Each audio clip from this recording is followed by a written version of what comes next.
কোনোভাবেই যেন বুঝতে না পারে আমাদের তো অর্থবিত্ত আছে।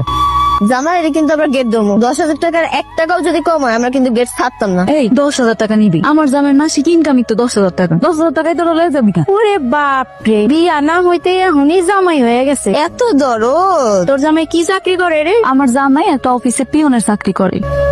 আমাকে কি গাড়ি দিয়ে যাচ্ছে? গাড়ি দিয়ে যাবো মানে? তুই কি পাগল হয়ে গেছিস? গাড়ি দিয়ে গেলে তো ঝামেলা হয়ে যাবে। একটা কাজ করি, রিক্সা ডাক দে। আরে রিক্সা! আরে দুলা ভাই আসছে, দুলা ভাই কষ্ট করে গেট ধরছি, 10,000 টাকার 1 টাকাও কম দিলে গেট ছাড়তাম না। এই সামান্য গেটের জন্য 10,000 টাকা?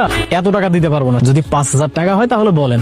কি করতেছিস? দর কষাকষি কর। ওরা যদি জানতে পারে যে তুই 5,000 টাকা দিতে পারবি তাহলে তো বুঝতে পারবে যে আমাদের কাছে অনেক টাকা আছে। তুই একটা কাজ কর, 100 টাকা দে। 100 টাকা? তুই তো ফকিরে দিল 500 টাকার বেশি দিস। এগুলো তোর বউয়ের শালি, বউয়ের বোন, তোর বউয়ের বান্ধবী, ফকির না। যেটা বলতেছি সেটা কর। দেখেন আমরা হচ্ছে খুবই গরিব মানুষ, আমাদের কাছে কোনো টাকা পয়সা নাই, শুধু বাসায় যাওয়ার জন্য 100 টাকা রাখছি। আপনারা যদি রাজি থাকেন তাহলে 100 টাকা দিয়ে দিচ্ছি আপনাদেরকে। আমরা কি ভিক্ষা করতে আসছি? আমাদের কি আপনাদের ভিক্ষুক মনে হয়? 1 টাকাও কম নেব না, পুরা 10,000 দিতে হবে। আসলে আমাদের কাছে বেশি টাকা নেই তো। আচ্ছা ঠিক আছে, তুই 200 টাকা দিয়ে দে। খবরদার দুলা ভাই, 200 টাকা দিয়ে নিজেদের মান সম্মানটা নষ্ট করেন না, অন্তত 500 টাকা তো দেন। মাশাআল্লাহ, তোমার অনেক সুন্দর লাগতেছে। আপনারা অনেক সুন্দর লাগতেছে। আপনার জন্য একটা জিনিস আনছিলাম, কি নিয়েছো? আপনার হাতে একটু দিবেন? এইটা তো অনেক দামি জিনিস, এটা কেন আনতে গেছো? আমার একটা ছাগল আছিল, আব্বা ওটা বিক্রি করে দিছে। বিক্রি কইরা শখ করে আপনার লাগে আন্টিটা বানাইছে। কেন আনতে গেছো কত? এটা কত দামি একটা জিনিস, এই দামি জিনিস যদি আমি হাতে পুরে পুরে রাস্তায় ঘুরি তাহলে যদি কিছু একটা হয়ে যায়? আব্বা অনেক শখ করে আপনারা বানাই দিছে, আপনি এটা স্মৃতি হিসেবে রেখে দিবেন। আচ্ছা ঠিক আছে, আমিও তোমার লেগে একটা জিনিস লইছি। আমার লিগে কি আনছেন? চোখটা বন্ধ করো, এইবার চোখটা খোলো।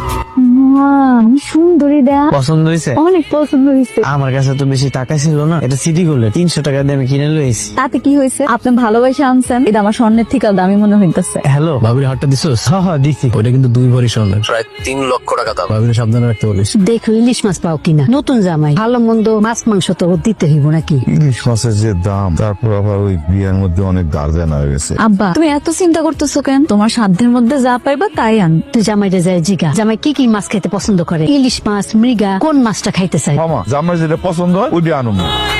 আব্বা বাজারে যাইবো তো, আব্বা জিগাইতে কইছিল আপনার কি মাছ পছন্দ আনবো। আমার তো সব মাছই পছন্দ। কি কন, আপনার ইলিশ মাছ পছন্দ? ইলিশ মাছ চাইতে আমার সবচেয়ে পছন্দের মাছ কি জানো? পাঙ্গাস মাছ, তেলাপিয়া মাছ, কই মাছ, এইগুলা। এটা তুমি কোন জায়গায় নিয়েছো? এই জায়গা তো জামা কাপড়ের দাম অনেক বেশি, অনেক দামি। আমার কাছে এত টাকা পয়সা নেই। আরে আমি জানি। এই আপনি সেই মেয়ে না সেদিন ড্রেস স্টাইল দিয়ে গেছিলেন? হ হ আমি। আপনি কি ড্রেস কিনতে আসেন নাকি শুধু ট্রায়াল দিতে আসেন? সব সময় এসে যে ড্রেস বা ভাব নষ্ট করে দেয়, কেনার সামর্থ্য আছে? আপনি কাস্টমারের লগে এমনি কথা বলতেছেন কেন? সুন্দরভাবে কথা বল। কাস্টমার? কে কাস্টমার ভাই? ওরা দেখি কাস্টমার মনে হয়? কাস্টমার তারাই যারা কিনতে আসে। আপনি কেমনে জানলেন যে ওনার কাছে টাকা নেই? ওই দেখি দেখি কত টাকা আছে।